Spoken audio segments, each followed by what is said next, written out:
আসসালামু আলাইকুম।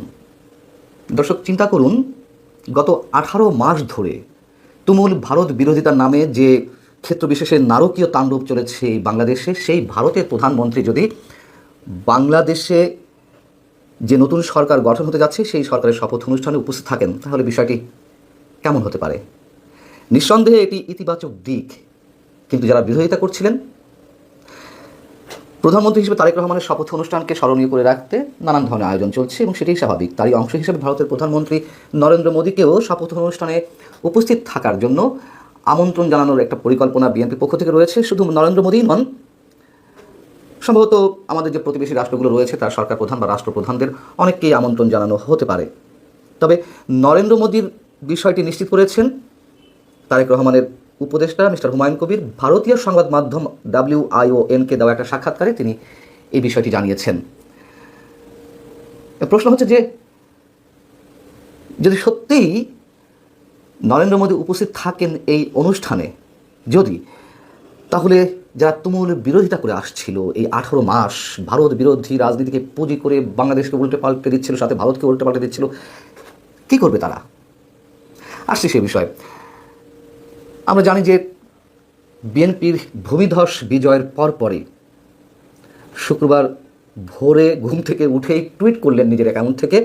নরেন্দ্র মোদী বিএনপিকে শুভেচ্ছা জানালেন, শুভকামনা জানালেন এবং বাংলাদেশ ভারতের যেই সম্পর্ক সেটি আগামী দিনে অন্যরকম একটা মাত্রায় নিয়ে যাওয়ার আশাবাদ ব্যক্ত করলেন। এমনকি তিনি ইনক্লুসিভ বাংলাদেশ দেখতে চেয়েছেন, অর্থাৎ সেটি অবশ্যই আওয়ামী লীগকে মিন করে বোঝাতে চেয়েছেন যে সব দলের সমন্বয়ে একটি গণতান্ত্রিক বাংলাদেশ অগ্রযাত্রা তিনি দেখতে চান, এমনটাই মিন করেছেন। পরবর্তীতে আমরা দেখলাম যে তিনি তারেক রহমানকে ফোনও দিলেন সরাসরি এবং তিনি তার বার্তায় ভারত এবং বাংলাদেশের বহুমাত্রিক সম্পর্ক আরও শক্তিশালী করতে নতুন সরকারের সঙ্গে ভারত সরকারের কাজ করার আগ্রহের কথা তিনি জানালেন। এবং এটি যে বিএনপির যে ভূমিধস বিজয়, এরপরেই যে ভারতের এমন প্রতিক্রিয়া তা কিন্তু নয়। আমরা তো জানি যে এর আগে থেকেই বিএনপির প্রতি ভারতের একটি প্রচ্ছন্ন সমর্থন তারা ব্যক্ত করেছে সরাসরি। তারেক রহমানের দেশে ফিরে আসার বিষয়ে ভারতের একটি সহযোগিতা ছিল বলে অনেকে মনে করেন। এমনকি এই যে নির্বাচনটি হয়ে গেল, সেই নির্বাচনেও ভারতের একটি প্রভাব কাজ করেছে বলে অনেকেই মন্তব্য করছেন। কিন্তু প্রশ্ন হচ্ছে, মোদি কি সত্যিই আসবেন তারেক রহমানের শপথ অনুষ্ঠানে প্রধানমন্ত্রী হিসেবে? যদি আসেনও বা ঘণ্টা দুয়েকের ঝটিকা সফরে, তাতে নিশ্চয়ই অবাক হওয়ার কিছু থাকবে না। তার কারণ নরেন্দ্র মোদী অনেক কিছুতেই চমক দেখাতে অভ্যস্ত। কিন্তু যে বিষয়টি বলছিলাম যে জামাত, এনসিপি, হেফাজতে ইসলাম, তাদের প্রতিক্রিয়াটা কেমন হবে? আমাদের তো নিশ্চয়ই ভুলে যাওয়ার কথা নয়, যখন 2021 সালে আওয়ামী লীগ ক্ষমতায় ছিল, তখন আমাদের স্বাধীনতার সুবর্ণ জয়ন্তী অনুষ্ঠানে আরও অনেক দেশের বা রাষ্ট্রের সরকার প্রধান কিংবা রাষ্ট্রপ্রধানদের সাথে নরেন্দ্র মোদীও বাংলাদেশে এসেছিলেন। তখন তার আশা ঠেকাতে অথবা তার বাংলাদেশ সফরের প্রতিবাদে হেফাজতে ইসলামের যেই বিক্ষোভ কর্মসূচি এবং সেটিকে ঘিরে যে নারকীয় তাণ্ডব, নিশ্চয়ই আমাদের মনে আছে। কয়েকজন মানুষ নিহত হলেন। তারা এখন কি করবে? আমার মনে হয় না তারা কিছু করবে, করার কথা নয়। তার কারণ আমরা তো জানি যে ভারতের সঙ্গেও তলে তলে যোগাযোগ রাখছিল জামাতে ইসলাম। জামাতের আমির মিস্টার শফিকুর রহমান সাহেবের সঙ্গে ভারতের কূটনীতিক অথবা গোয়েন্দা সংস্থার সদস্যরা গোপন বৈঠক করেছেন, এমন খবর রয়টার্সে উঠে এলো এবং রয়টার্সের প্রশ্নের ভিত্তিতে জামাতের আমির স্বীকার করতে বাধ্য হলেন সেটি গোপন রাখা হয়েছিল। এবং আরও বড় বিষয় হচ্ছে যে, খেয়াল করার মতো বিষয়, নির্বাচনের আগে আগে কিন্তু ভারত বিরোধী যে জোরালো স্লোগান আমরা গত 18 মাস ধরে দেখে এসেছি, সেটি নির্বাচনের আগে তেমন কিছু ছিল না। এবং এ কথাও সত্য, আমি নিশ্চিত, সেটি হেফাজতে ইসলাম হোক, জামাত ইসলাম হোক অথবা এনসিপি হোক, তাদের কাউকে যদি ভারত নিশ্চয়তা দেয় যে আমরা তোমাদের ক্ষমতায় এনে দিচ্ছি, আমি বিতর্কের জায়গা থেকে বলছি, যদি এই ধরনের কোনো নিশ্চয়তা দেয়, দেখবেন তসবি হাতে অনেকে নরেন্দ্র মোদীর কিংবা ভারতের বন্দনা শুরু করে দিয়েছে। যদিও এটি আমাদের জন্য লজ্জার, কিন্তু আমরা তো দেখে আসছি। এখন বিএনপি নরেন্দ্র মোদীকে আমন্ত্রণ জানানোর পরিকল্পনা করেছে বা আমন্ত্রণ জানাবে, সেটি সম্পর্কে আমি নিশ্চয়ই এ ধরনের মন্তব্য করছিলাম। বিএনপির পক্ষ থেকে যে বার্তাটি দেওয়ার চেষ্টা করা হচ্ছে, শুধু শপথ অনুষ্ঠানকে স্মরণীয় করে রাখার জন্যই যে প্রতিবেশী রাষ্ট্রগুলোর সরকার প্রধান বা রাষ্ট্রপ্রধান বা বিশেষ করে নরেন্দ্র মোদীকে আমন্ত্রণ জানানোর পরিকল্পনা করা হচ্ছে, সেখানে অন্য উদ্দেশ্য রয়েছে যে আঞ্চলিক রাষ্ট্রগুলোর সাথে বা প্রতিবেশী রাষ্ট্রগুলোর সাথে যে আঞ্চলিক স্থিরতা বজায় রাখার একটা চেষ্টা, সেই বার্তাটিও বিএনপির পক্ষ থেকে দেওয়ার একটি লক্ষ্য রয়েছে।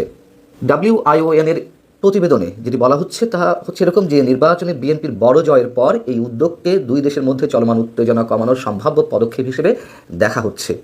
বিএনপি জাতীয় নির্বাচনের আগে থেকেই ভারতের সঙ্গে সম্পর্ক করার একটা চেষ্টা করছিল, এটাও সত্য কথা আমরা জানি। কিন্তু এই হেফাজতে ইসলাম, জামাতে ইসলাম বা এনসিপির যে রাজনৈতিক পুঁজি তুমুল ভারত বিরোধিতা, সেখান থেকে আসলে বিএনপি প্রকাশ্যে এমন কিছু মন্তব্য করেনি যার মাধ্যমে মানে কেউ এই ধরনের জিগির তুলতে পারে যে বিএনপিও ভারতের পূজা করছে কিংবা ভারতের দাসত্ব করছে। আসলে পূজা করা বা দাসত্ব করার কিছু এখানে তো নেই। আমাদের প্রতিবেশী রাষ্ট্রগুলোর সঙ্গে সম্পর্ক রাখতে হবে এবং ভারত নিঃসন্দেহে বৃহৎ প্রতিবেশী রাষ্ট্র, শক্তিধর প্রতিবেশী রাষ্ট্র, তার সঙ্গে তো সম্পর্ক আমাদের রাখতে হবে এবং ভারতকেও নিঃসন্দেহে আমাদের সঙ্গে ভালো সম্পর্ক রাখতে হবে অকৃত্রিম বন্ধু হিসেবে। তো জামাত, এনসিপি এবং হেফাজত ইসলামের মতন এই যে ধর্মাশ্রয়ী রাজনৈতিক দল, যাদের সাথে পাকিস্তানের সখ্যতা আবার অন্যরকম, ভারতের সঙ্গে সখ্যতা রাখা যাবে না, কিন্তু পাকিস্তানের সঙ্গে দহর মহরম সম্পর্ক রাখা যাবে, উষ্ণ সম্পর্ক রাখা যাবে, ভাই হিসেবে ট্রিট করা যাবে, তাতে কোনো সমস্যা নেই। তো হুমায়ুন কবির বলছেন WION-কে, আঞ্চলিক বিষয়গুলো নতুন সরকারের জন্য অত্যন্ত গুরুত্বপূর্ণ। নতুন সরকার আঞ্চলিক সহযোগিতার ক্ষেত্রে একটি ভারসাম্যপূর্ণ নীতি গ্রহণ করতে চায় এবং আমরা যত জেনেছি যে 17 তারিখের দিকে নতুন নির্বাচিত সংসদ সদস্যদের শপথ অনুষ্ঠান হতে পারে বা তারও আগে হতে পারে এবং তার পরপরই নিঃসন্দেহে সরকার গঠন হবে। তারেক রহমান প্রধানমন্ত্রী হিসেবে শপথ গ্রহণ করবেন। 14 তারিখ চলে গেল, সেই হিসেবে সময় খুবই কম। তো এর মধ্যেও যথাসাধ্য চেষ্টা করা হচ্ছে নরেন্দ্র মোদীকে আমন্ত্রণ জানানোর এবং তিনি যাতে আসেন সেই ব্যবস্থা নেওয়ার। তবে এটুকু নিশ্চিত যে নরেন্দ্র মোদী যদি নাও আসতে পারে, এটুকু আমিও আমার জায়গা থেকে যেটুকু জানি, ভারত সরকারের উচ্চ পর্যায়ের কোনো প্রতিনিধিকে এই শপথ অনুষ্ঠানে থাকার জন্য এক ধরনের সিগন্যালও পাওয়া গেছে বা ভারত সরকার সিগন্যাল দিয়েছে তাদের যারা এই ধরনের আয়োজন করবে তাদের প্রতি। এর আগে আমরা জানি যে খালেদা জিয়ার অন্ত্যেষ্টিক্রিয়ার অনুষ্ঠানে জয়শঙ্কর এলেন, একটা প্রচ্ছন্ন বার্তা দিয়ে গেলেন বিএনপির প্রতি, সেটিও নিশ্চয়ই অনেক গুরুত্বপূর্ণ ছিল। মোদ্দা কথা, এই যে কথায় কথায় ভারত বিরোধিতা, ভারতের কোনো অন্যায় আচরণ থাকলে তার বিরোধিতা আমরাও করেছি, ভবিষ্যতেও করব। কিন্তু যারা ভারতকে পাশ কাটিয়ে পাকিস্তানের দয়া দাক্ষিণ্য কিংবা পাকিস্তানের প্রতি প্রেম ভালোবাসায় উদ্বেলিত হয়ে ওঠেন,